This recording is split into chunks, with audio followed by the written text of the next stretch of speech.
우리 성도님들은 세상을 이기는 믿음의 사람들이 되시기를 축원합니다. 요즘처럼 이 코로나 팬데믹 가운데 무엇이 정말 꼭 필요할 것이냐? 바로 믿음입니다. 이 믿음이 얼마나 중요한지 모릅니다. 이 믿음이 있어야 이 세상을 이길 수 있어요. 믿음을 가져야 이 환난을 극복하고 승리할 수 있습니다. 우리는 지금까지 이 믿음의 인물들을 살펴보면서 믿음을 배워오고 있습니다. 특별히 성경에는 수많은 믿음의 인물들, 이렇게 많은 믿음의 인물들이 나타나 있습니다. 오늘 이 32절에는 이렇게 말씀을 하고 있어요. 내가 무슨 말을 더하리요? 기드온, 바락, 삼손, 입다, 다윗과 사무엘과 및 선지자들의 일을 말하려면 내게 시간이 부족하리로다. 그러니까 지금까지 쭉 믿음으로 살았던 이 믿음의 용장들에 대해서 말씀을 하면서 그 외에도 수많은 사람들이 있는데 그 수많은 사람들이 한 모든 믿음의 역사에 대해서 증거하려면은 시간이 부족하다는 거예요. 이렇게 많은 믿음의 사람들, 이 사람들에게 역사하신 하나님은 오늘도 저와 여러분들에게 역사하고 계신 거예요. 그러니까 우리도 이런 믿음의 사람이 될 수 있다. 아멘. 그래서 특별히 우리 성도님들은 정말 이 코로나 팬데믹 가운데 이런 믿음의 사람들로 세워지기만 하면 승리할 수 있습니다. 어떠한 이보다도 더한 환난이 우리에게 닥쳐온다 하더라도 절대로 넘어지지 아니하고 승리할 수 있어요. 자, 그러면 이 믿음의 사람들이 보여준 이 믿음의 공통점이 무엇인가 하는 거예요. 그래서 오늘 이제 히브리서 11장을 이제 마무리하면서 다시 한번 이 믿음으로 승리한 사람들, 이 믿음으로 승리한 사람들의 이 공통점이 뭐냐? 그렇다면은 바로 우리도 이런 믿음을 가지고 승리하는 삶이 되어야 되겠다. 여러분 가운데는 여러 가지 기도 제목들이 있을 거예요. 많은 기도 제목들을 가지고 오늘 이 예배에 참석하셨습니다. 저도 우리 성도님들 요즘 육신의 질병으로 또 사업의 어려움으로 여러 가지 가정 환경 영적인 그 많은 기도 제목들을 이렇게 같이 나눌 때마다 한 가지 꼭 결론을 내릴 수 있는 것은 뭐냐면 하나님이 하시면 된다는 거죠. 제가 할 수 있는 것은 하나님 앞에 기도해 드리는 거거든요. 그러니까 오늘 이 말씀을 잘 들으시고 믿음을 소유할 수 있기를 바랍니다. 그래서 하나님이 주시는 이 믿음을 가지면 하나님의 역사를 경험할 수 있어요. 위대한 간증자들이 될 수 있습니다. 이번에도 특별히 우리 이 성경 퀴즈데이 하면서 많은 성도님들이 성경을 읽으면서 느낀 것이 뭐예요? 성경을 읽으면 읽을수록 믿음이 생겨지는 것을 느끼는. 믿음은 들으면서 나오고 들으면 그리스도의 말씀으로 말미암는. 하나님의 말씀을 소유하면은 그만큼 담대해지기 시작하는 겁니다. 그래서 이 믿음의 사람들이 보여준 이 믿음의 공통점이 뭐냐? 첫째는 믿음은 모든 것을 이기는 능력이다 하는 거죠. 여러분, 믿음은 모든 것을 이기게 하는 힘이 있어요. 그래서 이 히브리서 11장에 지금 믿음으로 이렇게 승리한 믿음의 선진들 모두가 이 믿음으로 승리한 사람들인데, 믿음이야말로 모든 것을 이기게 하는 바로 위대한 무기라고 하는 것을 아주 확증해 주고 있는 걸 볼 수 있습니다. 그래서 요한일서 5장 4절 우리 한번 같이 읽어보겠습니다. 시작. 대저 하나님께로서 난 자마다 세상을 이기느니라. 세상을 이긴 이김은 이것이니 우리의 믿음이니라. 근데 여러분 보세요. 히브리서 11장에 나오는 이 믿음의 사람들 보면은 좋은 환경을 만났기 때문에 믿음으로 살았다라고 말하지 않아요. 믿음으로 살아도 어려움을 당할 수 있고, 그 어려움 때문에 정말 모든 것을 다 잃어버릴 수밖에 없는 그런 상황에 놓일 때도 있는데, 중요한 것은 뭐냐면 그러한 어려움 가운데서도 끝까지 믿음으로 살았다는 게 중요한 거예요. 예? 그러니까 좋은 환경 때문에 믿음으로 사는 것이 아니고 어려운 환경 가운데서도 믿음으로 사는 거. 예? 그래서 39절에 이렇게 말씀하고 있습니다. 이 사람들이 다 믿음으로 말미암아 증거를 받았으나 약속을 받지 못하였으니.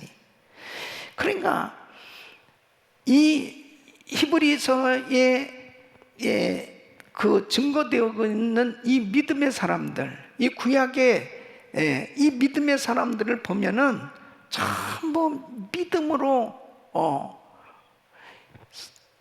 자신의 삶이 그렇게 연약하고 힘들고 어려운 가운데서도 결국 승리한 것은 무엇 때문에 승리했느냐? 믿음 때문에 승리할 수 있었다는 거예요. 그러니까 승리할 수 있었던 것은 환경 때문에 승리한 것이 아니고 믿음 때문에 승리했다는 거예요. 그러니까 여러분, 사람들은 다 좋은 환경을 원하잖아요. 자기에게 어려운 환경이 없었으면 좋겠다. 시험이 없었으면 좋겠다. 모든 것을 다 좋은 환경만을 다 원하잖아요. 그런데 어느 때 믿음이 발휘됩니까? 내가 너무 힘든, 내 힘으로 해결할 수 없는 어려운 환경을 만났을 때, 그때 바로 믿음이 발휘되는 거 아니겠어요? 그 믿음을 가진 사람은 그 어려운 환경을 완전히 바꿔놓는다니까요. 그것이 바로 믿음으로 승리한 거 아닙니까? 그러니까 다윗과 골리앗과의 싸움이 벌어졌어요. 다윗은 골리앗을 이길 수 없습니다. 예. 아니, 어린 다윗이, 골리앗이 키가 3m에 가까운 사람인데, 그리고 원래 어려서부터 용맹스러운 용사였고 장군인데, 어떻게 칼도 써보지도 못했던 다윗이 어떻게 이길 수 있겠어요? 그런데 다윗이 골리앗을 이겼거든요. 그럼 다윗이 골리앗을 이긴 것은 믿음의 승리입니다. 여러분, 이 기드온의 300용사와 이제 미디안 연합군과 싸움이 벌어졌어요. 이 미디안 연합군은 13만 명이라고. 근데 13만 명을 어떻게, 기드온의 300명 용사가 무슨 칼도 가진 것도 없고 어떻게 이길 수가 있냐고요. 무기를 무슨 아무리 대단한 무기를 가져도 300명이 어떻게 13만 명과 싸워서 이길 수 있겠습니까? 이 기드온의 300명 용사가 미디안을 물리칠 수 있었던 것은 믿음이에요. 예. 그러니까 믿음은 모든 것을 이기는 능력이에요. 여러분, 1967년에 중동 전쟁이 있었습니다. 이 이스라엘과 그 다음에 이 아랍국의 전쟁인데, 이 이스라엘은 300만과 3억과의 싸움입니다. 3억. 이 아랍 연합군은 바로 이집트, 요르단, 시리아, 레바논, 이 네 나라가 딱 연합해가지고 이스라엘을 치는 거예요. 그런데 이러한 전쟁 가운데서 당시 이스라엘의 그 국방장관은 이 모세 다얀이라는 사람입니다. 이 모세 다얀이 모든 정보, 과학 정보를, 이 군사 데이터를 컴퓨터에다가 입력했는데, 과연 이 아랍 연합군하고 싸워서 이길 수 있느냐 해서 입력했더니 그 데이터에서, 컴퓨터에서 나온 결과가 뭐냐? 승리 불가능, 승리 불가, 이게 딱 나온 거예요. 그러니까 이 모세다얀 국방장관이 컴퓨터를 확 내팽개치면서 이렇게 말했답니다. 우리는 과학으로 싸우지 아니하고 믿음으로 싸운다. 그리고 이제 안식일이 오기 전에, 돌아오기 전에 싸움을 이기고 안식일을 지키자. 그러면서 이제 안식일 다음날 공격을 한 거예요. 그래가지고 그것이 그대로 이루어진 거죠. 6일 만에 승리를 합니다. 근데 승리를 한 정도가 아니에요. 시나이 반도, 요단강 서안, 골란공 모두 다 빼앗았다니까요. 그러니까 이게 300만이 어떻게 3억과 싸워가지고 이길 수 있겠습니까? 믿음으로 이기는 거예요. 그러니까 뭐 코로나 바이러스 이 사태 가운데도 마찬가지입니다.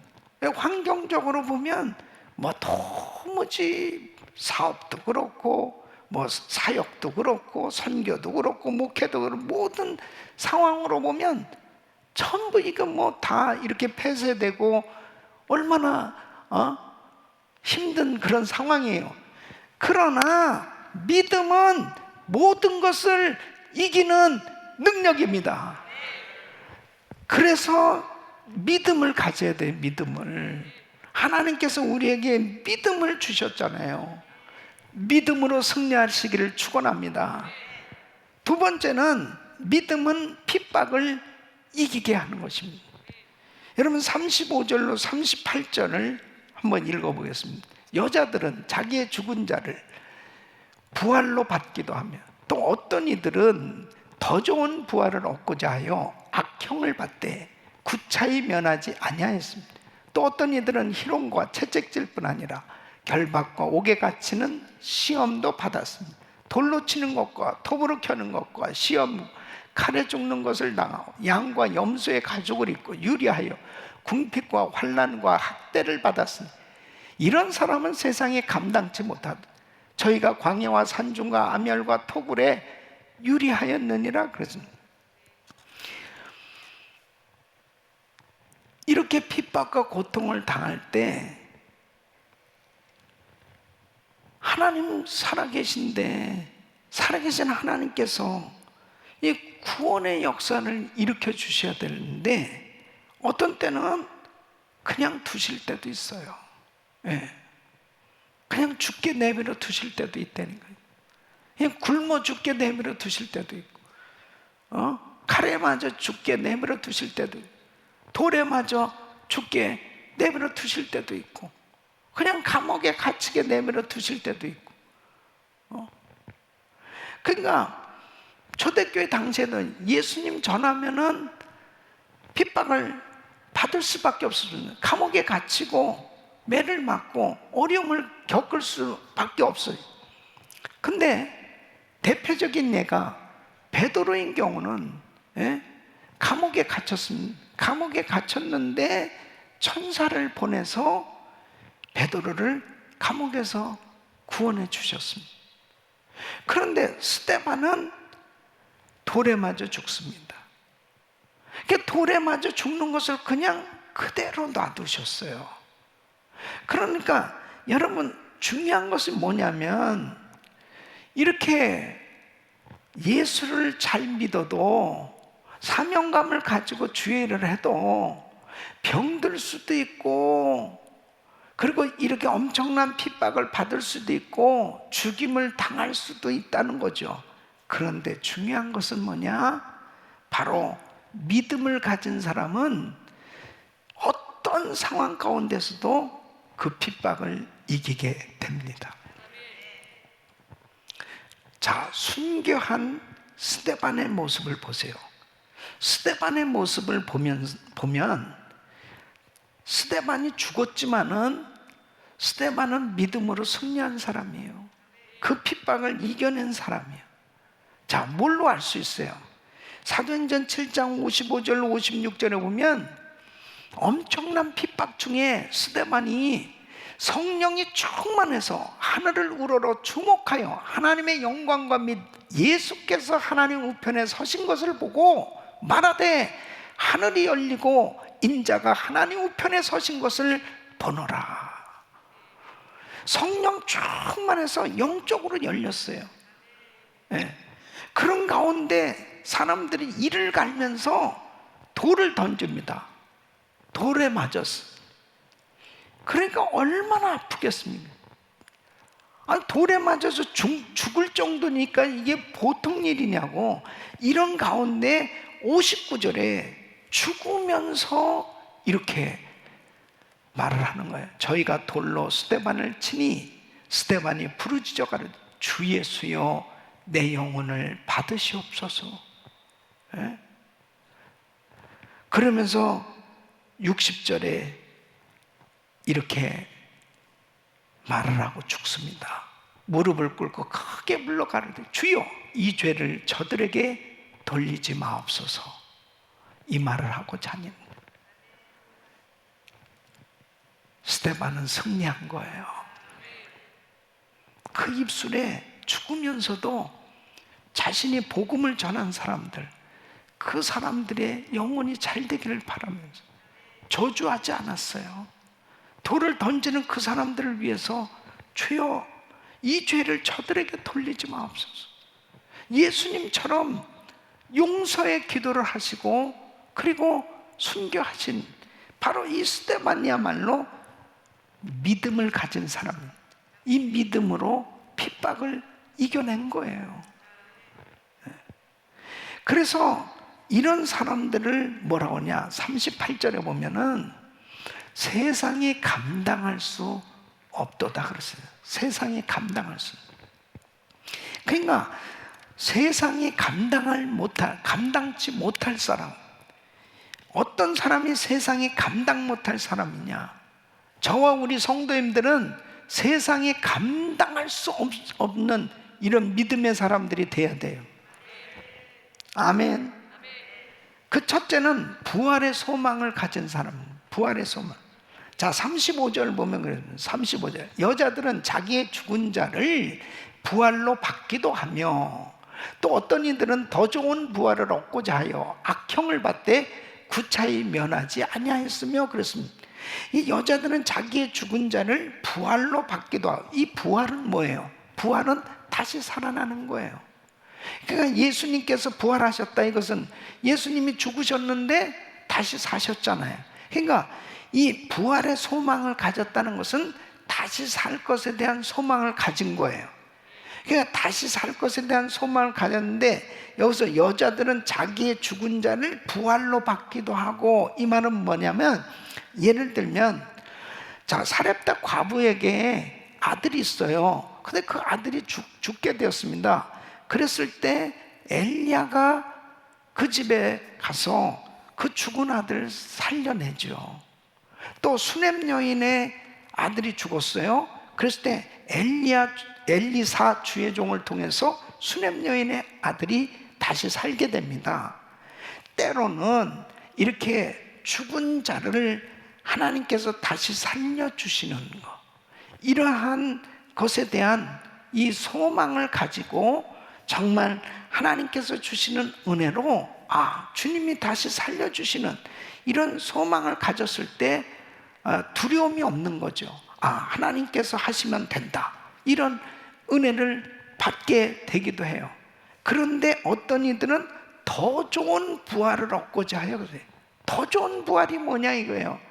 더 좋은 부활은 사람이 죽었다가 다시 살아도 결국 육체를 가지고 사는 동안은 다시 죽을 수밖에 없어요. 그렇잖아요. 죽을 병에 걸렸다가 고침받았다고 그래서 영원히 사는 게 아니잖아요.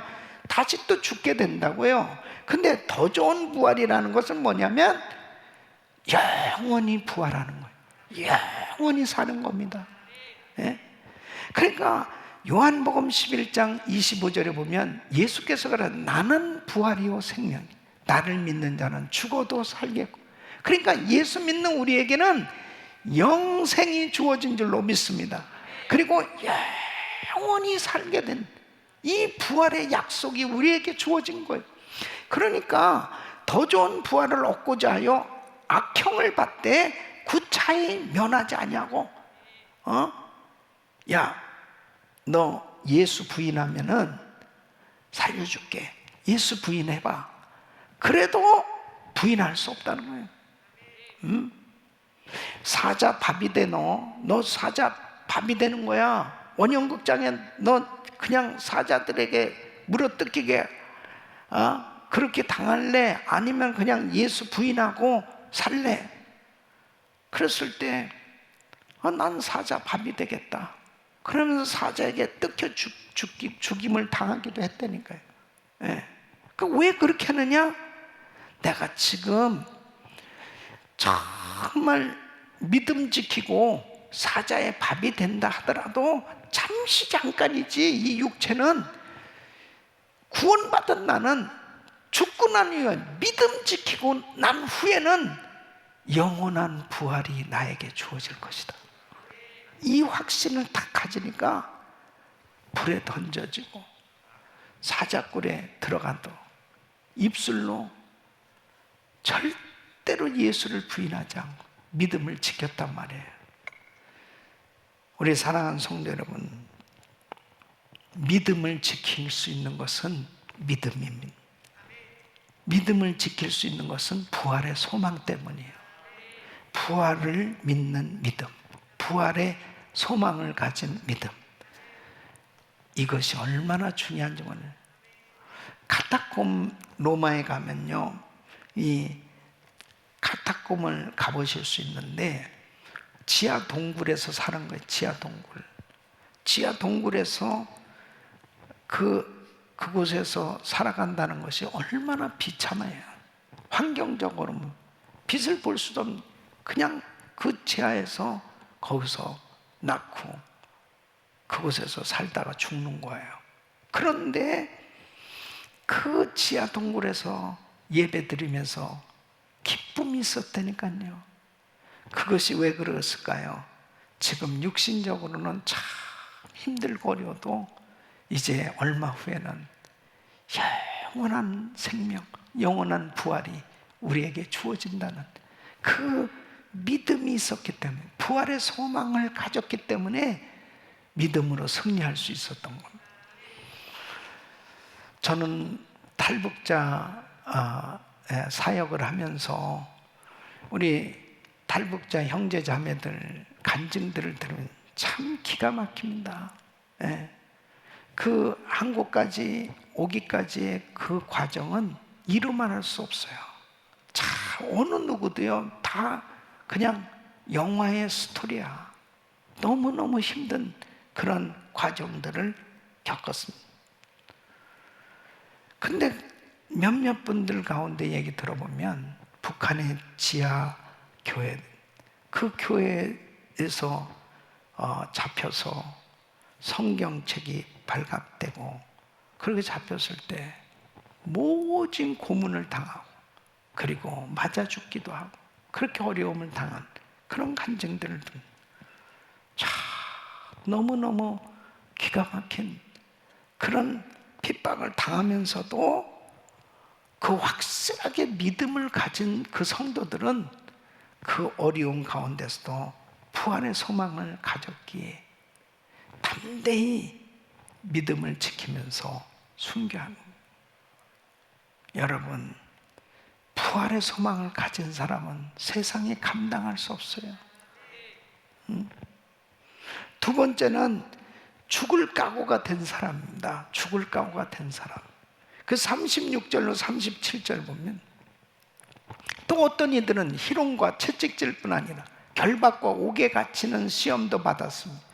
돌로 치는 것과 톱으로 켜는 것과 시험과 칼에 죽는 것을 당하고 양과 염소의 가죽을 입고 유리하여 궁핍과 환난과 학대를 받았으니. 그러니까 희롱과 채찍을 받아 그 결박과 옥에 갇히는 시험, 수많은 제자들이 이렇게 어려움을 당했잖아요. 복음 전하다가 또 돌로 침을 받아요. 스데반이 돌에 맞아 죽지 않았습니다. 톱으로 켜서 죽임을 당하기도 했습니다.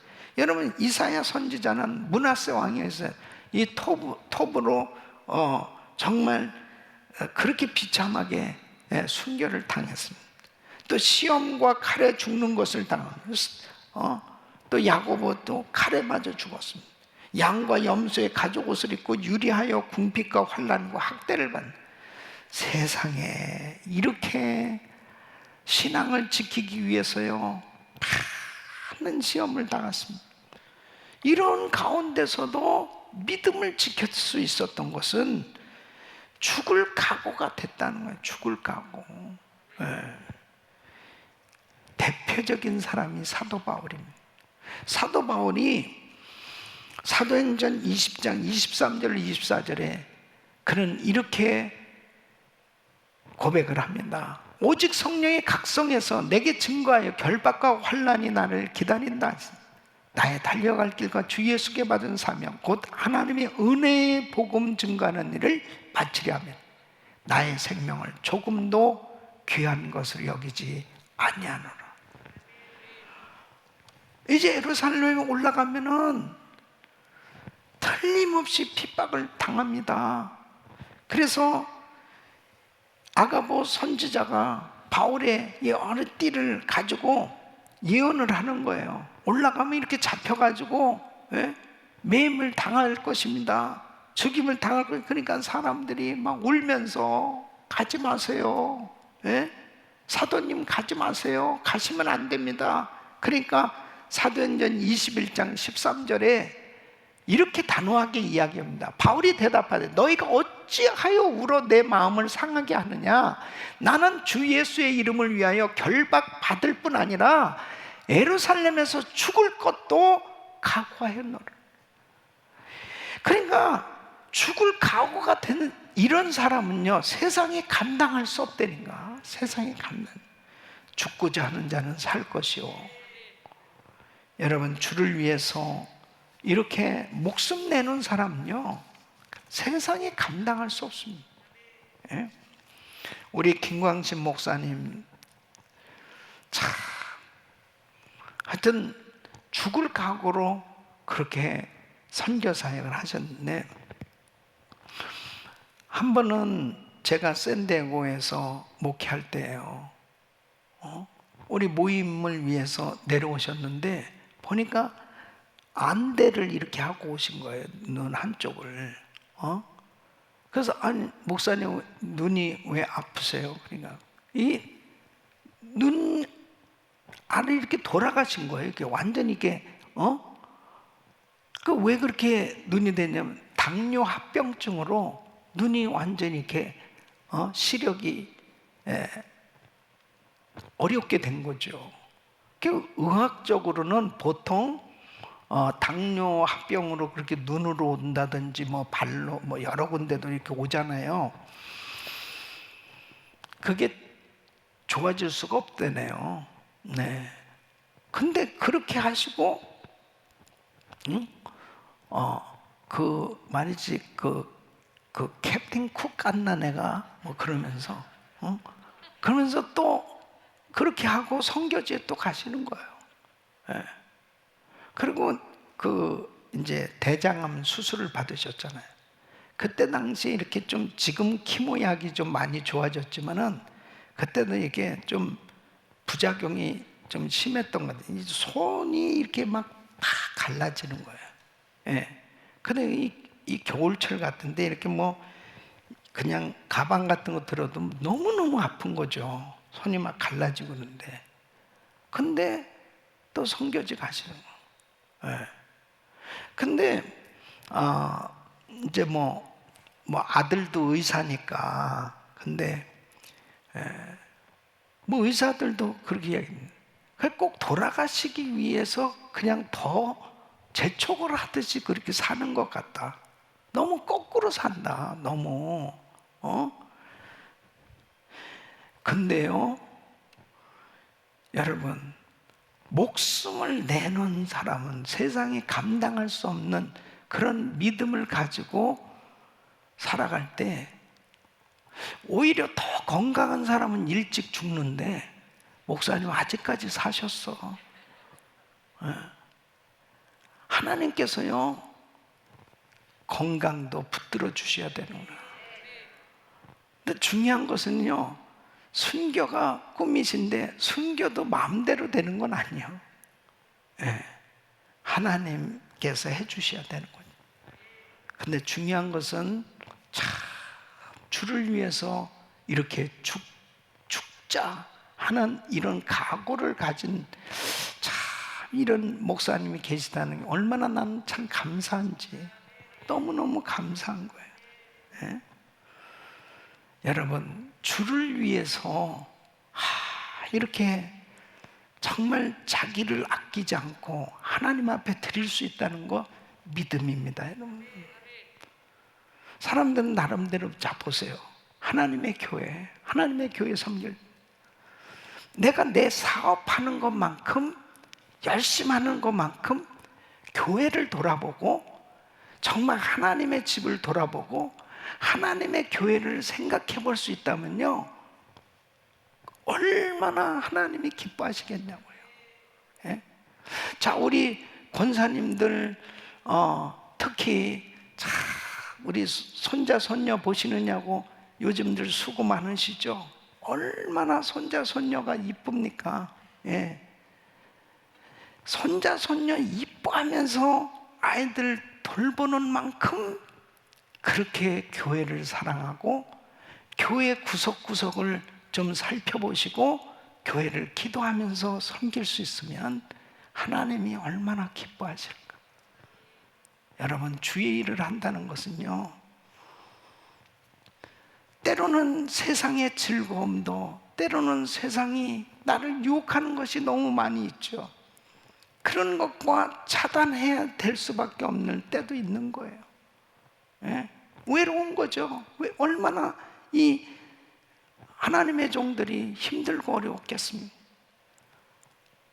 세상에 감당할 수 없는 이런 믿음의 사람들, 죽기로 각오한 겁니다. 죽기로 각오한 겁니다. 그러니까 하나님 앞에 우리 교회가 오늘까지 선교하기로 작정하고 이렇게 해나갔을 때요, 교회는 가진 고생을 하면서도 영혼 구원하는 그 일을 위해서, 선교 사역을 위해서 모든 것을 집중한 겁니다. 예.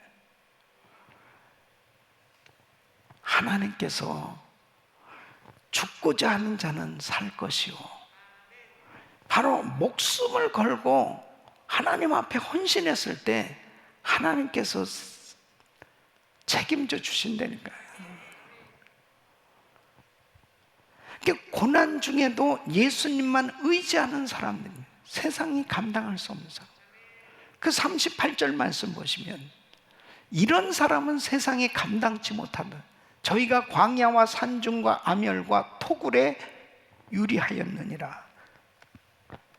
어떻게 그렇게 좋은 환경을 다 뒤로하고 토굴로 광야로 전전하면서 왜 그렇게 살아야 됩니까? 뭐하러 그렇게 살아요? 그냥 타협하고 적당하게 넓은 길로 그렇게 살면은 고난도 없을 텐데 왜 그러겠어요? 믿음 지키려고, 하나님의 이름 높이려고 그렇게 살려고 하다 보니까 고난을 자초할 수밖에 없는, 어려울 수밖에 없는. 자, 그런데 보세요, 하나님을 믿는 사람들 중에도 고난을 당하면 하나님을 원망하고 하나님을 떠나는 사람이 있어요. 그런데 고난을 당하면 당할수록 하나님을 더욱 의지하는 사람이 있다는 거예요. 여러분, 하나님을 더욱더 의지할 수 있는 사람이 될 수 있기를 바랍니다. 이것은 자기 힘으로 되는 건 아니에요. 하나님이 주시는 믿음이 있으면 하나님을 더 배짝 잡는 거예요. 이게 참 놀라운 겁니다. 그러니까 이렇게 코로나 팬데믹 상황이 되고 막 잡을 잃고 그리고 막 너무 힘든 이런 상황이 딱 벌어졌을 때, 이럴 때 하나님을 더 전적으로 의지하는 사람 결국 승리하는 거예요. 하나님 앞에 믿음을 발휘할 수 있는 이런 기회가 주어지는 거죠. 우리 사랑하는 성도 여러분, 하나님만 의지할 수 있다면, 예수님만 의지할 수 있다면 승리하게 돼 있어요. 왜 그렇습니까? 요한복음 16장 33절에 이렇게 말합니다. 이것을 너에게 이르면 너희로 내 안에서 평안을 누리게 하리 하며 세상에서 너희가 환난을 당하나 담대하라. 내가 세상을 이겼노라. 믿음으로 승리하시길 축원합니다. 축원합니다. 더욱 주님을 의지하는, 얼마나 감사한지요. 우리가 이 팬데믹 상황 가운데요, 3월 16일부터 이제 지금까지 이렇게 온라인으로 계속 1000번째 새벽 예배를 하고 있습니다. 그런데요, 이 상황 속에서 점점 우리 성도님들이 막 믿음이 성장하는 모습들이 막 보여지고 있어요. 믿음의 사람들이 계속 믿음으로 끊임없이 성장하는 이런 모습들이 보여져요. 이것은 축복입니다. 그러니까 고난 중에도 예수님을 의지하는 사람에는 위대한 간증들이 넘쳐나게 돼 있습니다. 할렐루야. 이때 하나님 앞에 크레딧을 받을 수 있는 기회죠. 저는 절대로 주님을 떠날 수가 없습니다. 절대로 주님을 멀리할 수가 없습니다. 하나님 사랑합니다. 하나님은 전적으로 더 의지하고 더 예배 열심히 드리고 막 더 찬양하고 더 전도하고 더 열심히 주님 앞에 더 가까이 나가는 이런 사람은 세상에 감당할 수 없는 거예요. 예? 여러분, 믿음은 하나님께서 약속하신 것을 받게 합니다. 믿습니까? 39절로 40절 우리 같이 읽습니다. 시작. 이 사람들이 다 믿음으로 말미암아 증거를 받았으나 약속을 받지 못하였으니 이는 하나님이 우리를 위하여 더 좋은 것을 예비하셨은즉 우리가 아니면 저희로 온전함을 이루지 못하게 하려 하심이니라. 아멘. 뭐예요? 자, 히브리서 11장에 나오는 이 믿음의 선진들, 이 구약의 믿음의 사람들은 하나님께서 메시아 그리스도를 보내주시겠다 하는 이 약속을 받은 사람들이에요. 그래서 메시아가 오실 것에 대해서 믿고 소망 가운데 바라보면서도 이렇게 믿음을 지켰다니까요. 대단한 분들이죠. 예. 아니, 예수님 오시기도 전에, 예? 성령이 오시기도 전에 사실은 이 믿음의 선진들은 세상을 떠났어요. 그럼에도 불구하고 이 소망만 가지고서 원형도 아닌 모형, 본체도 아닌 그림자만 보면서도 이렇게 믿음으로 살았다는 것이 이게 놀라운 거 아니에요. 예? 그런데도 위대한 역사를 이룬, 그럼 우리는 이 복음을 경험한 사람들이에요. 예수님이 이미 오셔서 십자가에서 못 박혀 죽으셨고 십자가에서 구원의 길을 이루어 주셨고 성령이 오셨다니까요. 예수님 부활하셔서 승천하셔서 성령이 오셨고 우리는 성령을 받았습니다. 이 놀라운 복음을 경험했고 믿음을 가진 우리야말로 믿음으로 살아야 될 거 아니겠습니까? 예? 믿음은 인내로 결국 하나님이 예비하신 더 좋은 것을 받게 하십니다. 할렐루야. 자, 성경은 신구약 66권으로 완성됐습니다. 완전 계시는 하나님 말씀, 더하지도 말고 빼지도 말, 완전 계시는 하나님 말씀이에요. 그런데 하나님의 나라 입장에서 보면은 계속해서 기록되어질 수 있는, 기록되어지기를 바라는 성경에 두 곳이 있어요. 그것은 하나는 사도행전입니다. 사도행전. 이 사도행전 28장으로 끝나고 있잖아요. 근데 사도행전 28장에 보면 바로 사도 바울이 죄수의 신분으로 로마에서 복음을 전하는 것으로 끝나고 있습니다. 근데 여러분, 바로 예수 그리스도 이 예루살렘에서부터 시작되어진 이 복음, 제자들로 하여금 이 복음이 땅 끝까지 전파되면서 이제 사도 바울이 로마에서 복음을 전하면서 끝나고 있는 28장은 지금도 계속해서 전 세계로 그 복음은 전해지고 있습니다. 그러니까 우리는 지금 29장을 쓰고 있는 거예요. 아니 28장에 지금 현장이 계속해서 이어지는 그 현장 가운데 우리는 있는 거예요. 그러니까 바울에게 역사하신 그 성령님은 오늘도 이 자리에 역사하고 계신 거예요.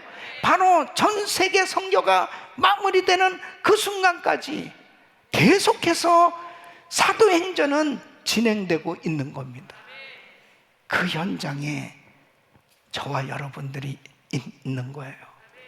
사도행전은 계속 기록되고 있는 겁니다. 그리고 두 번째는 히브리서 11장입니다.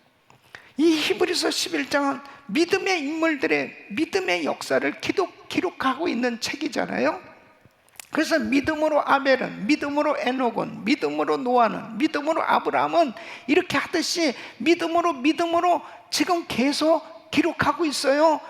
이 믿음의 행진은 계속 진행되고 있는 거예요. 그래서 저는 이 말씀을 묵상하면서 믿음으로 한기영 목사와 은혜교인들은 비전센터 성전을 건축하고 세계 선교를 마무리하며 주님께 영광을 돌렸으며 이렇게 기록이 되기를 소원합니다. 할렐루야. 믿음의 행진은 계속 진행이 되는 것입니다. 아무개 목사는, 아무개 장로는, 아무개 권사는, 아무개 집사는, 아무개 성도는 믿음으로 이렇게 살았으며 기도하겠습니다.